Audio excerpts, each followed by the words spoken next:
Halo haters, kembali lagi bersama saya YouTuber amatir. Nah, dikarenakan proses pembuatan video kali ini tepat pada 17 Agustus, kali ini saya akan merangkum sebuah film perang dunia yang diadaptasi dari kisah nyata yang dicampur tangani oleh karangan Eric Remarque. Tanpa banyak bicara lagi, kita langsung ke alur ceritanya. Let's go. Break it down.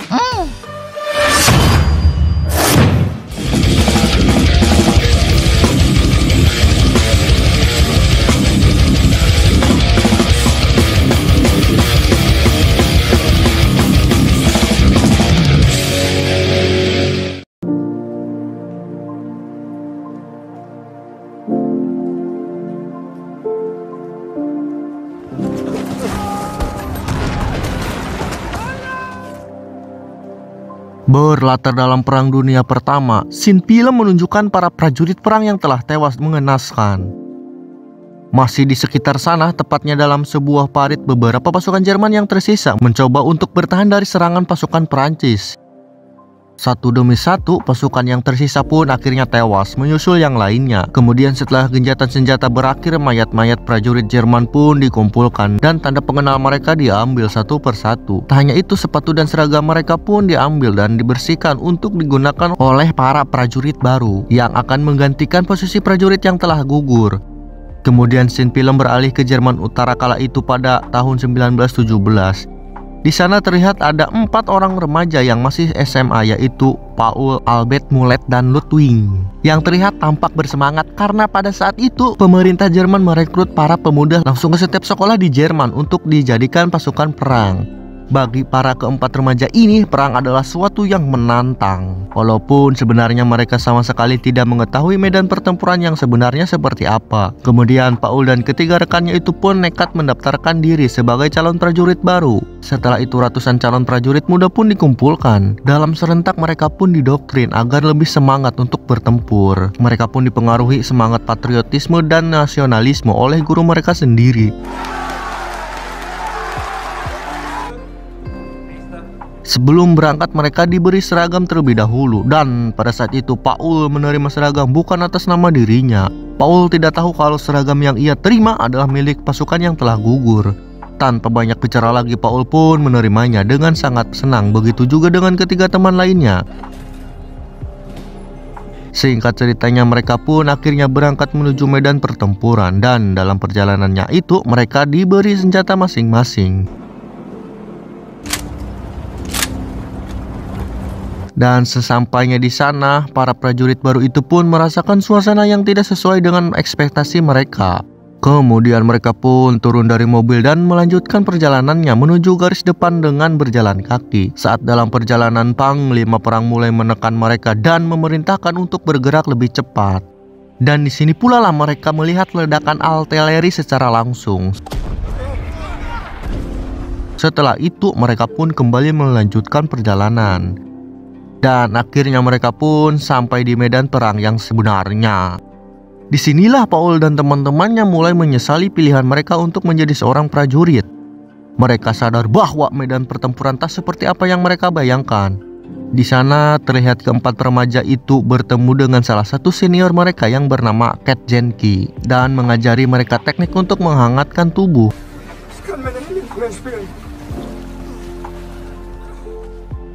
Pada malam harinya, Paul dan Albert mendapatkan tugas menjaga parit. Dan ketika mereka melihat pasukan Prancis, mereka pun mencoba untuk menembaknya.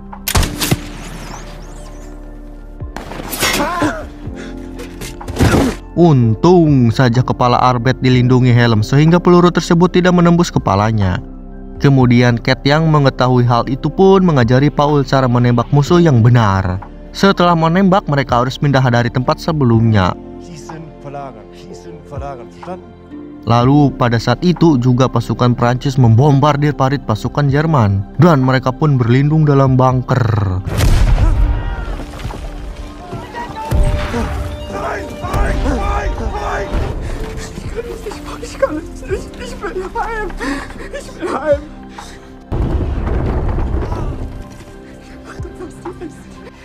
Alle paar Minuten verschiebt sich das Granatfeuer. Was heißt das? Und direkt dahinter rückt die Feuerwehr.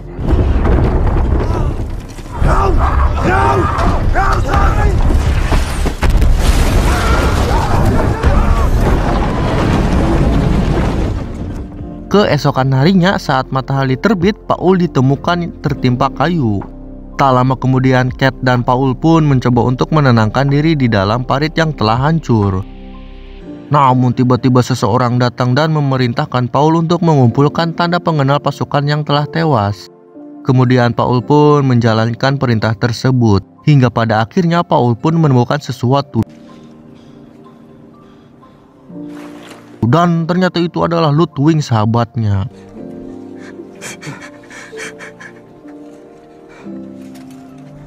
Setelah kejadian ini, para prajurit pun kembali ke markas dan beristirahat untuk memulihkan mental mereka. Mereka juga menerima surat dari orang-orang yang mereka cintai. Kate yang menerima surat dari istrinya tak sanggup membacanya, sehingga ia meminta Paul untuk membacakannya.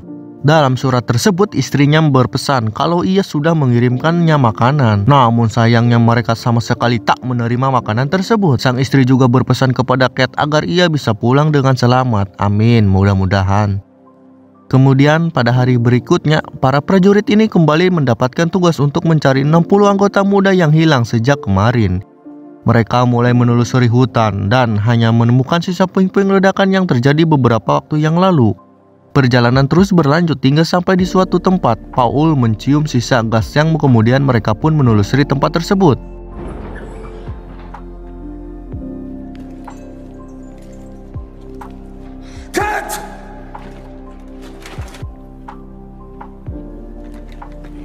Masken zu früh abgenommen.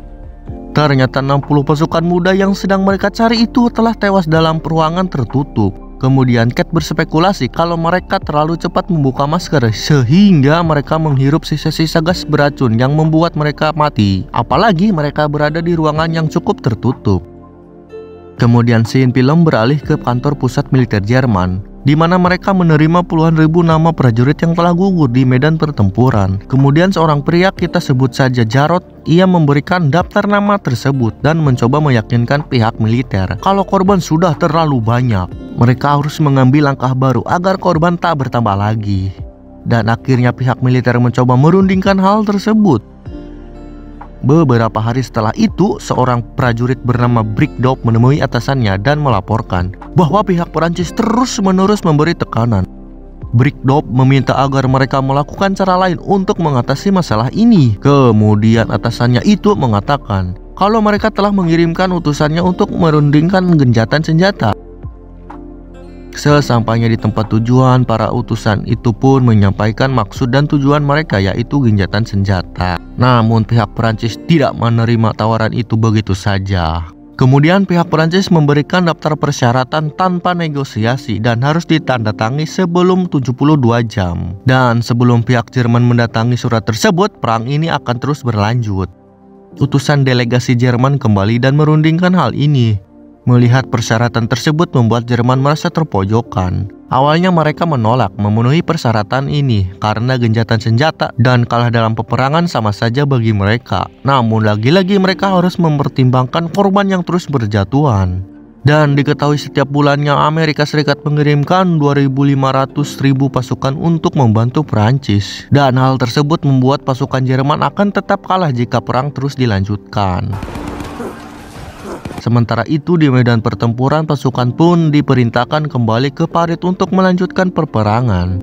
Pada saat itu bertepatan dengan musim dingin yang membuat pasukan muda ini mulai mengalami depresi. Setelah itu mereka diperintahkan untuk keluar dari parit dan bergerak maju melawan.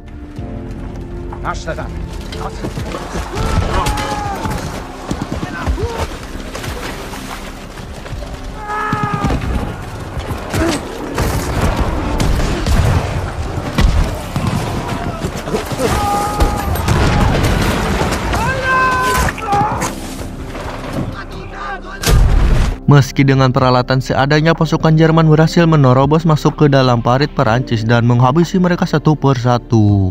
Tapi tak lama kemudian setelah itu, tank-tank Perancis datang yang langsung menghantam dan menggilas pasukan Jerman.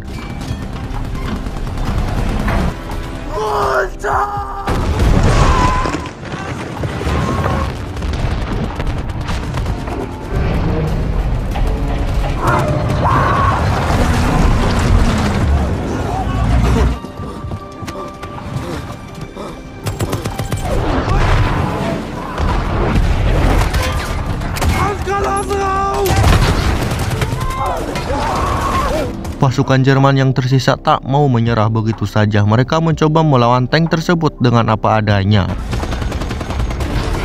Namun di belakang tank itu terdapat puluhan pasukan Perancis dengan senjata penyembur api yang langsung membakar pasukan Jerman dalam parit tersebut.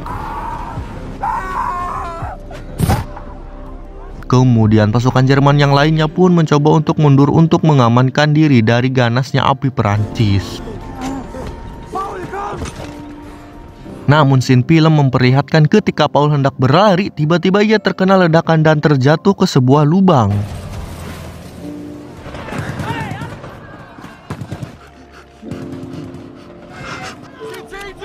Dan dalam lubang itu Paul berhadapan dengan satu orang pasukan Perancis. Dan kagok edan Paul CS pun tanpa ragu menusuknya berkali-kali hingga membuat si berdebah Perancis itu sekarat.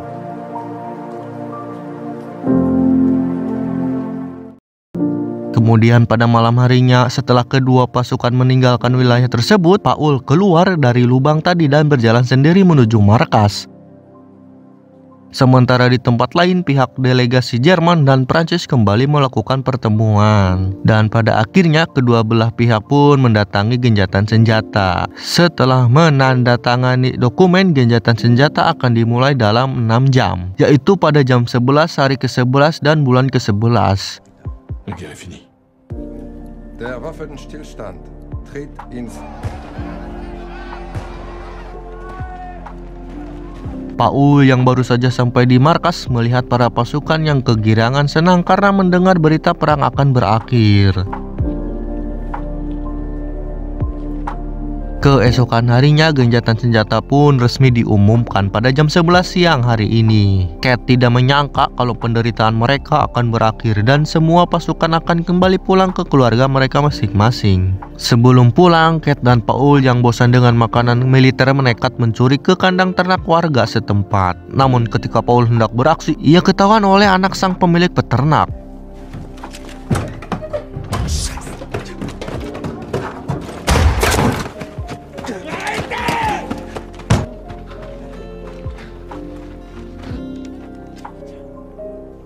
Untung saja mereka bisa melarikan diri dari tempat tersebut dengan selamat. Mereka pun mendapatkan beberapa telur dan memakan telur itu dalam perjalanan pulang. Setelah itu Cat pergi ke dalam hutan untuk buang air kecil. Dan rupanya anak pemilik ternak tadi mengikuti Paul dan Cat karena kesal telurnya telah dicuri oleh mereka. Si bocah botak itu pun menembak Cat tepat di bagian perutnya. Paul yang mendengar tembakan itu pun langsung menghampiri Cat. Melihat Cat yang hampir sekarat, Paul pun membopongnya kembali ke markas. Paul sempat meminta tolong pada pasukan yang lewat, namun sayangnya pasukan itu mengabaikan mereka. Sesampainya di rumah sakit, rupanya Cat tak bisa bertahan lagi karena tembakan dari anak tadi itu tepat di bagian hatinya. Cat pun menghembuskan napas terakhirnya dan Paul tak menyangka temannya itu mati secara sia-sia akibat ulah bodoh mereka sendiri. Kemudian di tengah kesedihannya itu, tiba-tiba pasukan Jerman kembali dikumpulkan. Dan ternyata mereka diperintahkan untuk merebut wilayah Artillerie yang saat ini diduduki Perancis sebelum gencatan senjata tiba. Wollt ihr als Soldaten und Helden empfangen werden? Latier gehört in deutscher Hand. Wir erobern die Ebenen noch vor 11 Uhr und beenden diesen Krieg mit einem Sieg. Tak sedikit pasukan yang menolak, namun mereka dipaksa untuk kembali ke medan pertempuran.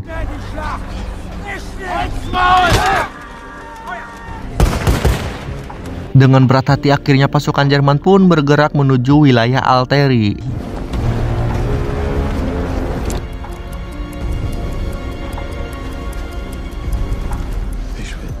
Sementara di tempat lain terlihat pasukan Prancis yang sedang bersantai menikmati makanan dan minuman mereka. Tak lama kemudian pasukan Prancis mendeteksi serangan musuh dan langsung menyerang balik. Dan pertempuran hebat pun kembali terjadi. Attaquez-les! Attaquez-les!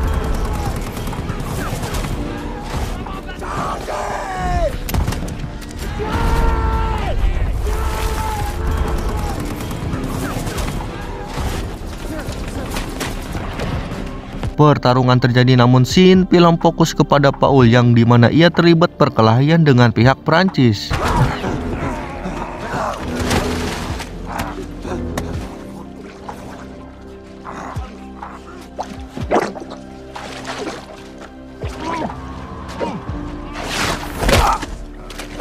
Perkelahian saling dorong pun terjadi hingga mereka berdua pun terjatuh ke dalam bunker.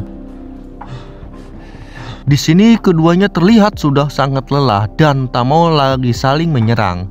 Namun apa kalian tahu apa yang akan terjadi selanjutnya? Ya, Paul tiba-tiba ditikam dari belakang oleh tentara Perancis yang lainnya, tepat pada detik-detik gencatan senjata.